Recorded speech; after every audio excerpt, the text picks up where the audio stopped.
Bueno, hola de nuevo, conciudadano. Como ves, después de este impasse que ha venido impuesto por las circunstancias, retomamos este punto de discusión entre nosotros, comenzando por quizás lo que nosotros entendemos en sí como el fundamento mismo de la sociedad, la educación. Bien, a nadie se nos oculta que el estado de predador de la cúspide de la cadena trófica lo hemos alcanzado gracias a nuestro cerebro. Y nuestro cerebro es el órgano que se encarga de gestionar la información. Pero ya no le damos tanta importancia al hecho de que nuestro cerebro necesita estructurarse en función de la demanda cuantitativa y cualitativa de información para su vida, que no tiene que ver mucho ni poco con la oferta. La oferta siempre suele ser desmesurada. Estímulos hay de más. Pero claro, el cerebro, que parece que es como el sistema operativo de nuestro cuerpo, en realidad es una herramienta que lo que lleva es ayudarnos a sacar el máximo rendimiento de nuestro entorno con el mínimo esfuerzo. Esto evolutivamente se reduce a una palabra, que es educación. Pero claro, la educación tiene muchos matices. El más básico es la buena educación, el saber estar, que es eso que los maestros dicen, los niños tienen que venir educados de casa, cierto. Ese arte de la convivencia, que es la política, en sentido real, la convivencia, toda esa serie de normas no escritas que se fundamentan en esa autocensura elemental que te hace a ti coexistir pacíficamente con tu vecino, aunque no compartas su idea. Eso tiene que salir de la familia nuclear, cualquiera que sea el formato que tenga hoy en día, y del entorno social inmediato. Para el colegio, quizás esa rama de la educación básica deberíamos ceñirla única y exclusivamente a la socialización del educando. Porque llevarla más allá, hacer que el Estado se encargue plenamente de la educación del educando, ¿qué queréis que os digamos o decir? Eso está en la base de funcionamiento de los regímenes fascistas y, peor aún, comunistas. No. Veréis. La educación es una responsabilidad social, al menos en democracia. Y ahí tenemos que ser valientes todos. Mal que bien, yo supongo que nuestros conciudadanos están capacitados para educar a su hijo. Cosa distinta es que el ritmo trepidante de esta existencia tecnológica que tenemos nos esté llevando a perder un poquito los papeles en este sentido. Pero bueno, ahí no podemos entrar, el ámbito privado de la familia, de la persona, del ser. Hay que respetarlo, corregirlo, ya os digo, dentro del sistema educativo, de la enseñanza, de la formación de la persona. Lo más que podemos permitirnos es, bueno, pues una socialización del individuo y que ese individuo se termine de educar con sus iguales. A lo más con una tutoría de sus educadores. Por tanto, para el colegio y para lo que son las instituciones de enseñanza, lo que deberíamos reformar a fondo es la parte formativa. Y claro, en esto hay objetivos. Si eres un elitista, el objetivo no es otro que el mérito, aunque el mérito solamente sea un papel. Porque algunos que tenemos cierta edad sabemos cómo se alcanzaban antiguamente los méritos en cuestión de notas.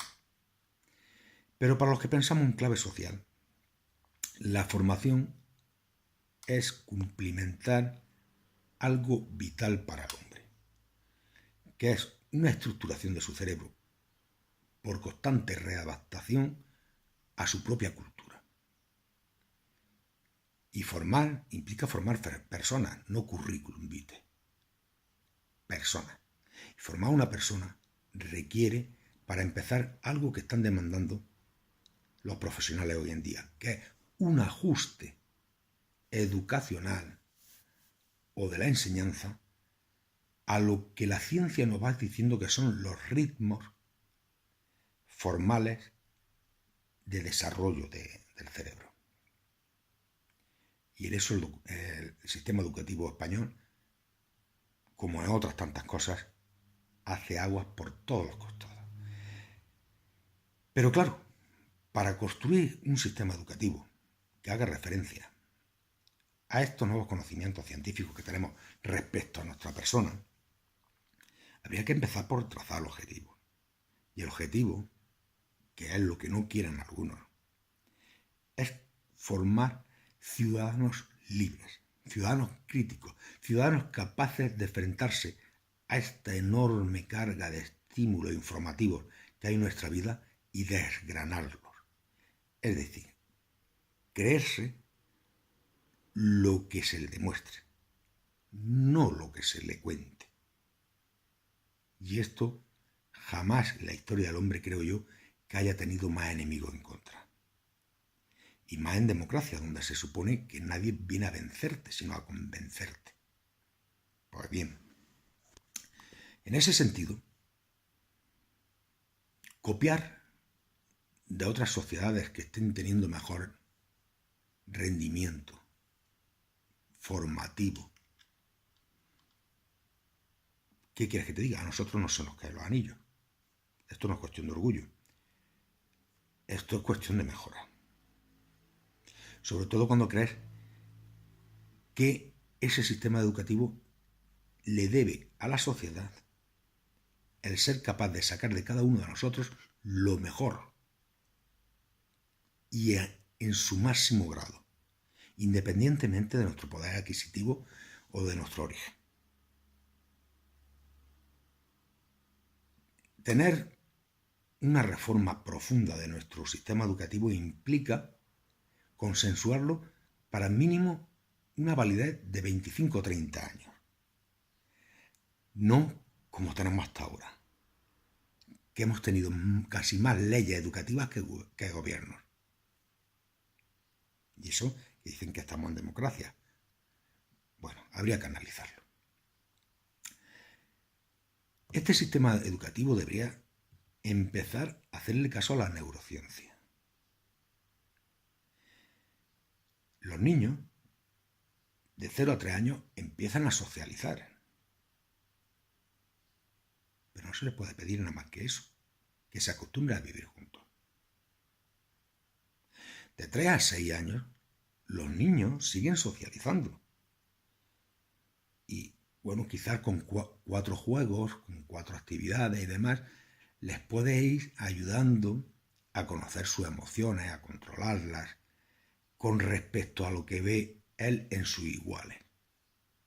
Entonces, te acomoda al educando sin estresar al educando, acompañando el crecimiento del educando y bueno, y quizás con un personal educativo bien formado a vigilar pequeñas disfunciones que pueda haber en el alumnado, lo cual ya implica una inversión necesaria para que la ratio profesor-alumno, como mucho, llegue a 15 alumnos por profesor, que es una demanda de nuestros educadores de hace décadas.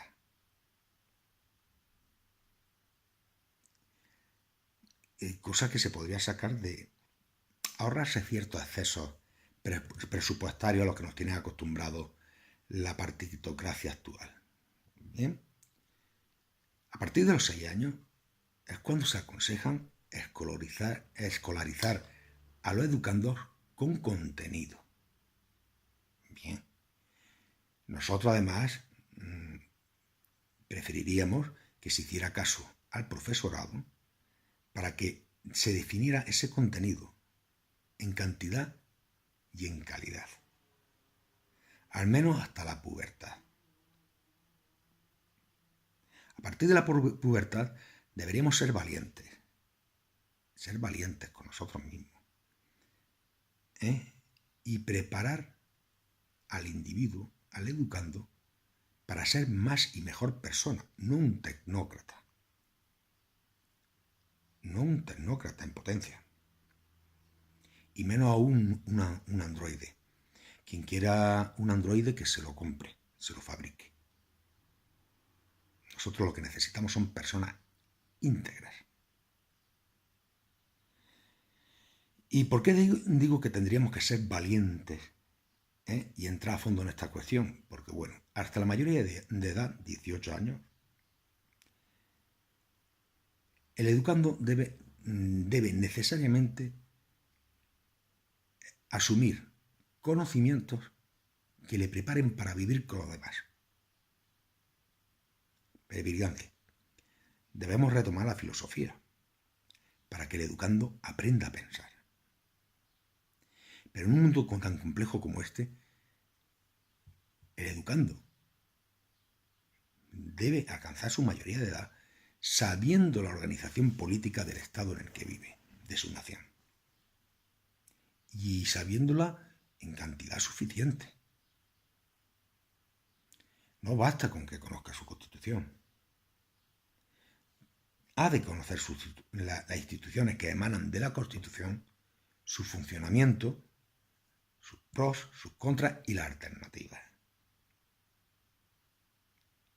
Lo mismo que la filosofía, más que aquella historia de la filosofía que me dieron a mí en bachiller, que agradezco, cuidado, agradezco, pero que me pareció insuficiente, pues deberíamos ser valientes y enfocarla más hacia la ética, un aprendizaje de la ética, a enseñar a pensar y además a descubrir la ética, que es esa parte conductual universal en el hombre, la que se cuida de lo que es bueno para ti y que indefectiblemente es bueno para mí, sin más connotaciones religiosas ni seglares. Pero también es la época de la diversificación, y esta es la parte más controvertida de lo que defendemos en sí.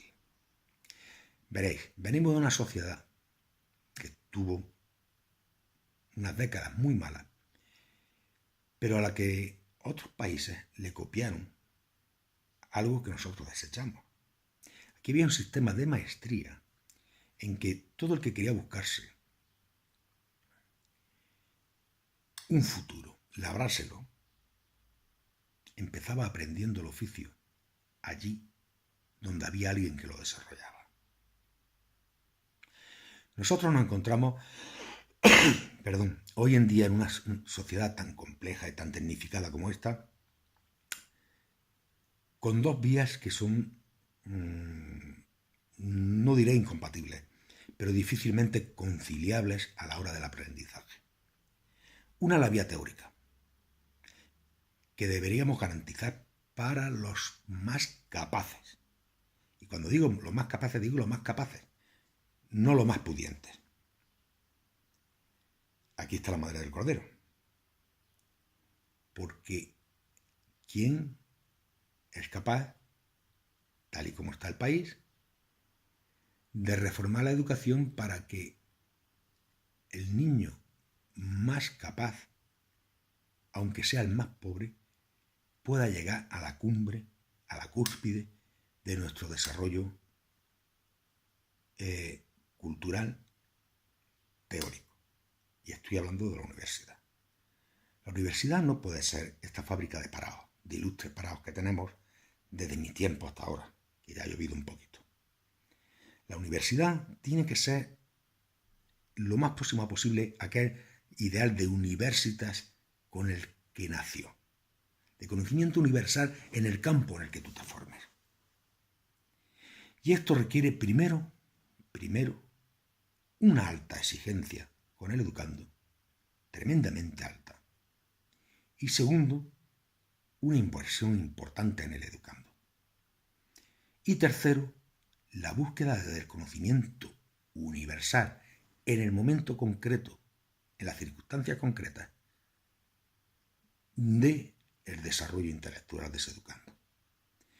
Excuso decir que esa universidad, esa no quisiera llamarla élite, pero sí esa universidad real, debería contar con una ratio de profesor por alumnado, de alumno por profesorado muy baja, con una formación teórico-práctica muy exigente, incluso con una ampliación curricular de las materias. No puede ser que en un mundo cada vez más complejo tengamos licenciaturas cada vez más cortas.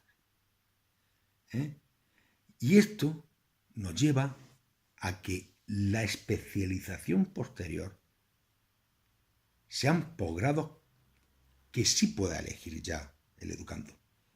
Pero hasta el posgrado, el educando no es quien para elegir su currículum.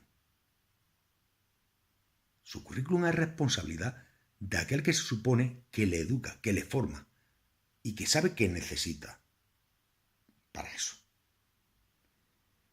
Y diréis, bueno, entonces ¿qué hacemos con los demás? ¿Nos ponemos a cavar zanjas? No. He querido empezar por aquí, por la línea directa que nos lleva a la universidad, más que nada por denunciar este atentado contra la sociedad, que es esta infamia del entretenimiento de los menores de 23, 25 años para que no recen las listas de paro. Porque el gran problema de España no es, el gran problema de España, y además infamante, es la formación profesional. Una formación profesional que yo ya la conocí como el pelotón de los torpes y que hoy día sigue estando estructurada como el pelotón de los torpes. Y no, señores, no. Desde la pubertad hasta la mayoría de edad, los 18 años, vuelvo a repetir, el objetivo es la formación integral del individuo. Pero eso no obsta para que ahí haya una diversificación. Los más capaces, a no ser que no elijan ese camino, lleguen a la universidad porque sean capaces de cumplir con un currículum muy exigente y los demás tengan la opción de entrar a una formación profesional de muy alto nivel. Y cuando digo de muy alto nivel, si hay que copiar otros modelos como el alemán, que curiosamente se fundamentó en el modelo español, que desechamos, porque, bueno, no estaba arreglado, pero era nuestra costumbre. Si hay que copiárselo, se le copia. No pasa absolutamente nada, porque aquí lo que importa es el resultado final. Un primer ciclo de formación profesional, de definición de las líneas de trabajo, un segundo ciclo de ya especialización de esa línea de trabajo y este segundo ciclo, cuidado, teórico y práctico. Y a ser posible que yo en esto no quisiera enmendarle la plana a los formadores, que tendrán que decir cuándo, cómo y hasta dónde se llega, en el segundo ciclo de FP, irse al sistema de las maestrías prácticas en la calle. El educando tendrá que formarse en empresas que ya estén funcionando en el sector. Y habrá que articular todo tipo de políticas estatales para que eso sea asumible por la empresa y sea asumible por el educando. Porque nuestro objetivo es que los mejores de ahí, lleguen a las escuelas técnicas superiores. A estos peritajes que tenemos como una serie B, como una devaluación de la universidad, y que verdaderamente una sociedad que se precie, deberían ser la cumbre de su formación profesional. Los cargos intermedios. pero personas que al llegar a ese estatus teórico contasen con una formación teórica y práctica que le hiciesen mucho más válido y potente de cuanto son hoy los que pueden presentar un título similar. Pero además buscando que esos peritajes sí sean objeto de hiperespecialización, en la que sí el educando tendrá algo que decir, puesto que hemos dicho ya que en la formación profesional habrá tenido conocimientos prácticos desarrollados en una empresa real, no en un simulador, en una empresa real. Y entonces él podrá definir, dentro de este sector en el que yo me he formado, quiero especializarme en tal área. Y el Estado le pone un peritaje especializado en esa área. ¿Qué hacemos con esta formación en paralelo? Que muchas personas cuya prioridad en la vida sea ganar un sueldo, se lo van a ganar muy dignamente. Y no van a masificar una universidad que no le va a ayudar a ganarse ese sueldo, porque sus títulos, por mucho que uno los busque, no se ajustan a las necesidades del empresariado actual. Pero al mismo tiempo que no masifican la universidad, permiten que los más capaces que sí optaron a la universidad, cuyo rendimiento ha de ser teórico, no tengan competencia, estén centrados en lo suyo. Los que vengan de formación profesional estarán en una vía rápida de reversión del beneficio educativo hacia la sociedad. ¿Con qué? Con su trabajo. Lo universitario estará postergado, pero será un beneficio a largo plazo de formación de nuevos educandos. Lo cual no obsta que se trace un puente, tal cual es el ciclo actual de mayores de 25 años, un puente de convalidación desde esos peritajes profesionales hacia la universidad, pero ya en tiempos y plazos que no generan competencia, no generan estrés, no generan nerviosismo en los que estamos fiando el avance de nuestra sociedad, aquellos que esperamos que lleguen al posgrado y desde ese posgrado reviertan, a ser posible, retroalimenten nuestro sistema universitario y no universitario, garantizándonos que España tenga cada vez profesionales mejores, mejor formados como personas y mejores formados como profesionales. Ahora la pregunta con Ciudadanos.